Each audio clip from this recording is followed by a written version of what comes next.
Olá, vamos direto ao ponto. Vamos lá. Fim de novembro de 2025. Um ex-presidente da República que já estava em prisão domiciliar tem a situação dele drasticamente alterada. Uma reviravolta completa. O STF converte a medida em prisão preventiva. É uma decisão, assim, pesadíssima, que ecoou pelo país inteiro. Uhum. Hoje, a gente vai mergulhar um pouco na papelada, sabe? Decisões judiciais, análises, reportagens. Até comentários online, né? Exato. Para a gente entender não só o que aconteceu, mas o porquê. O que realmente levou o Supremo a dar esse passo. É isso, a missão aqui é tentar conectar os pontos. A gente tem a decisão do STF, que é tipo a espinha dorsal da história. Certo. Mas também temos artigos que falam de instabilidade política, reportagens sobre essa guerra pela regulação das redes sociais e a repercussão de tudo. A ideia é montar o quebra-cabeça. Exatamente. Tentar enxergar a imagem completa, sabe? Ir além da manchete do dia. Perfeito. Ok, então vamos analisar isso. Para entender essa prisão de novembro, a gente tem que voltar um pouquinho, né? Precisa voltar para julho de 2025. Isso. É ali que o STF aperta o cerco pela primeira vez. Impõe uma série de medidas cautelares a Jair Bolsonaro. E a lista era longa. E bem restritiva. Tornozeleira eletrônica, recolhimento domiciliar à noite e nos fins de semana. Proibido de sair do país, de falar com autoridades estrangeiras. Mas o ponto que virou o centro de tudo, o que realmente pegou, foi a proibição de usar redes sociais. Nem ele, nem ninguém por ele. E claro, a reação foi Imediata. quase no mesmo dia, né? Ele dá entrevistas, faz discursos e, bom, tudo vai parar na internet. Foi um teste de estresse claríssimo, a decisão judicial. Sim, e o STF percebeu e respondeu na hora. Avisou. Mais uma violação e a consequência é prisão. Mas não adiantou muito. Não adiantou nada. Em agosto, a situação escala de vez. Uhum. O tribunal conclui que ele continuava, sim, usando as redes através de terceiros. Pelos filhos, né? Exato. A decisão menciona posts feitos pelos filhos, um deles do Flávio Bolsonaro que foi até apagado depois. Aquilo foi a gota d'água. E aí veio a prisão domiciliar integral. Prisão domiciliar integral e mandado de busca e apreensão para pegar os celulares dele. A velocidade com que tudo escalou é impressionante. De uma tornozeleira para uma prisão domiciliar em tipo semanas. E essa velocidade não é por acaso, sabe? Ela diz muito sobre o momento que o país vivia. Como sim? Um dos artigos acadêmicos que a gente analisou argumenta que crises como a Lava Jato abalaram a confiança nas instituições, criaram uma instabilidade política e econômica. Sim, isso a gente viu bem. Pois é. Mas o que a gente vê aqui é algo, talvez, um pouco diferente, mais profundo. A Lava Jato expôs uma corrupção que acontecia dentro das regras do jogo, por mais sujas que fossem. Entendi. Era sobre desviar dinheiro, sobre acordos. Exato. O que essa crise de 2025 parece mostrar é um desafio às próprias regras do jogo. Não é mais sobre corrupção no sistema, é sobre desafiar abertamente a autoridade do judiciário. A crise de confiança mudou de natureza. E a reação do sistema também. Ficou mais dura, mais rápida. Faz todo sentido. E essa reação atinge o ápice em novembro. É aqui que a história vira um roteiro de filme de suspense. Totalmente. Os documentos da Polícia Federal descrevem o que aconteceu nos dias 21 e 22 de novembro. É fascinante. Tudo começa com um post. Do Flávio Bolsonaro? Isso. Ele convoca apoiadores por uma vigília pela saúde de Bolsonaro e pela liberdade do Brasil, bem perto do condomínio do pai. À primeira vista, parece uma coisa inofensiva. Uma vigília, uma oração. Mas o contexto, né? O contexto é tudo. E a PF e o STF não leram aquilo como um ato de fé. Nem um pouco. A interpretação deles, que está lá na decisão judicial, é que aquilo era uma reedição do modus operandi dos acampamentos de 2022. Uhum. A suspeita era de que o objetivo real era causar um tumulto, criar uma confusão para obstruir a justiça e, nas palavras do documento, criar um ambiente propício para sua fuga. Você acha que eles exageraram nisso? Olha, se você pegar só esse fato, isolado, talvez parecesse um exagero. Certo. Mas a decisão do STF não olha para isso de forma isolada. Ela coloca numa sequência. Primeiro, o descumprimento sistemático das ordens sobre as redes. Ok. Segundo, e isso é crucial, o tribunal cita a fuga recente de outros aliados políticos que foram condenados. Alexandre Ramagem, Carla Zambelli. Ah, claro. Havia um precedente. Exato. O argumento é que se estabeleceu um padrão. Quando a justiça aperta, a resposta é fugir do país. Então, a vigília foi vista como o primeiro passo para repetir esse roteiro. E aí vem o gatilho final, de madrugada. Às 008 do dia 22 de novembro. O sistema de monitoramento da tornozeleira eletrônica dispara um alerta de violação. E a decisão do ministro Alexandre de Moraes é direta, não deixa margem para dúvida. O que ela diz? Descreve o ato como uma intenção do condenado de romper a tornozeleira eletrônica para garantir êxito em sua fuga.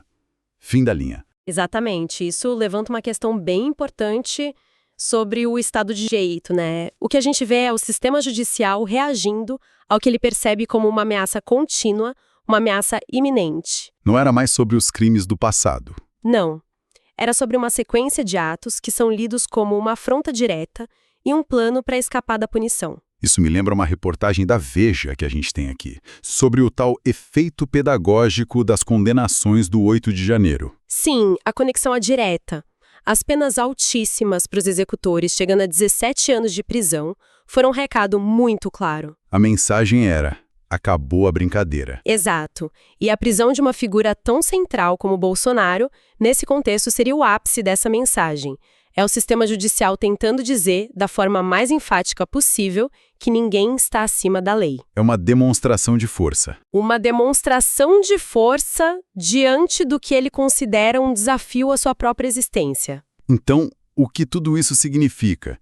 Fica óbvio que a história é muito maior do que um homem e uma tornozeleira, né? Com certeza. Ela se conecta com as grandes batalhas do nosso tempo. A própria decisão judicial usa um termo que virou comum, milícia digital. E isso nos joga direto na guerra de informação. Uma guerra que o governo tenta, de alguma forma, regular. Uma das reportagens que a gente tem da Agência Brasil mostra justamente isso, o esforço para retomar a pauta do PL das fake news. O objetivo, segundo as fontes do governo, é criar um dever de cuidado para as plataformas, para que elas ajudem a prevenir a disseminação de conteúdo ilegal e mitigar riscos à democracia. É uma briga que está longe de acabar. E essa briga não é só local. Ela tem um braço internacional muito forte. Sem dúvida. Várias das nossas fontes de vídeos, de análise a verbetes da Wikipédia, falam da atuação do Eduardo Bolsonaro nos Estados Unidos. Reuniões com autoridades americanas para tentar pressionar o judiciário brasileiro. O que é um movimento extremamente arriscado. Do ponto de vista da soberania, como um país reage a esse tipo de pressão? É a pergunta de $1 milhão. E é aí que o outro artigo acadêmico que a gente tem se torna interessante. Ele fala sobre como a globalização desafia a soberania dos estados. Certo.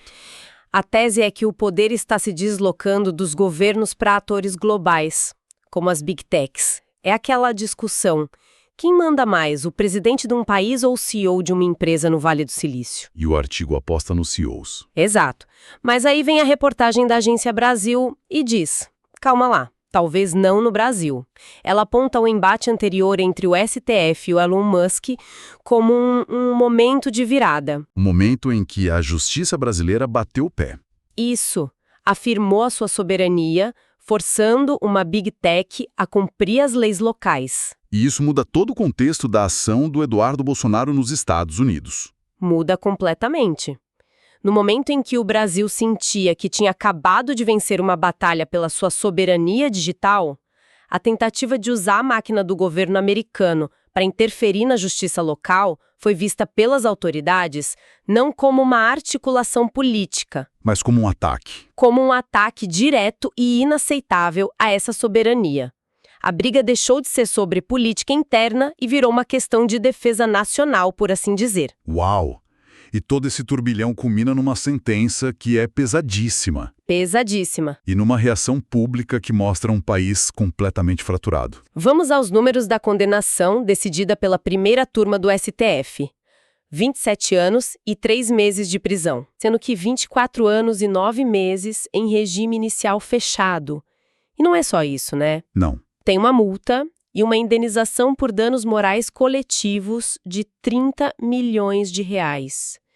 E os crimes são os mais graves contra a democracia: abolição violenta do Estado Democrático de Direito, organização criminosa. E as consequências práticas vão além do tempo na cadeia.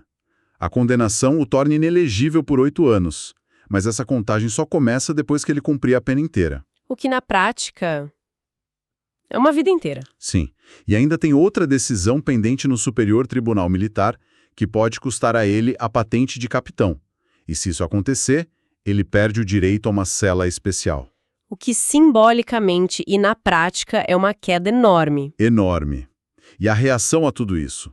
A gente deu uma olhada nos comentários de uma matéria da Folha de São Paulo e é um retrato perfeito do abismo. É como se fossem duas realidades paralelas, né? Exato. 2 filmes diferentes passando na mesma tela. De um lado, negação total. É inacreditável. As pessoas criam narrativas completamente paralelas.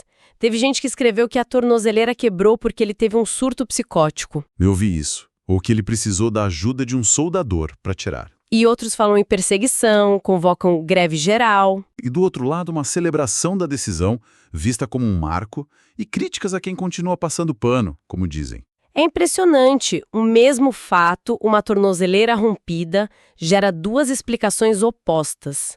Um é um plano de fuga, o outro um problema técnico ou um surto. O que isso diz sobre a gente? Diz que a fratura é mais profunda do que a gente imagina. Esses comentários são um microcosmo perfeito do que o estudo acadêmico chama de corrosão da confiança nas instituições. Não é mais só discordar de uma decisão. Não. É acreditar genuinamente que a mais alta corte do país não está aplicando a lei, mas agindo por vingança política. Quando uma parte da sociedade invalida a própria instituição, o sistema todo entra em crise. Essa desconfiança é o terreno fértil para a instabilidade contínua. Independentemente de quem está preso ou solto. Exatamente. Ok, então, recapitulando o que a gente viu. Uma série de descumprimentos de ordens judiciais que fez a situação escalar. De restrições leves para uma prisão domiciliar. Depois, uma suspeita muito forte de um plano de fuga, baseada naquela convocação para vigília e na violação da tornozeleira, o que levou à prisão preventiva. Uhum. E vimos como esse caso particular se conecta com as grandes questões do nosso tempo. A guerra contra a desinformação, a briga pela soberania nacional contra poderes externos. Sejam eles empresas ou outros países. E, no fundo, uma luta pela sobrevivência da própria democracia. É muita coisa. O processo judicial de um indivíduo parece estar chegando a um desfecho. Mas a crise que ele representa, essa parece longe do fim. E essa é a reflexão que fica, sabe? O artigo acadêmico que a gente analisou mostra como a instabilidade política afeta a economia, a confiança de investidores, a imagem do país. O processo judicial pode até ter um ponto final, mas a questão que fica é a profunda divisão social e a desconfiança nas instituições que essa crise toda escancarou indicam que a instabilidade como fenômeno está longe de acabar. O que significa para o futuro de um país quando a própria noção do que é justiça é vista de formas tão radicalmente opostas por milhões de pessoas?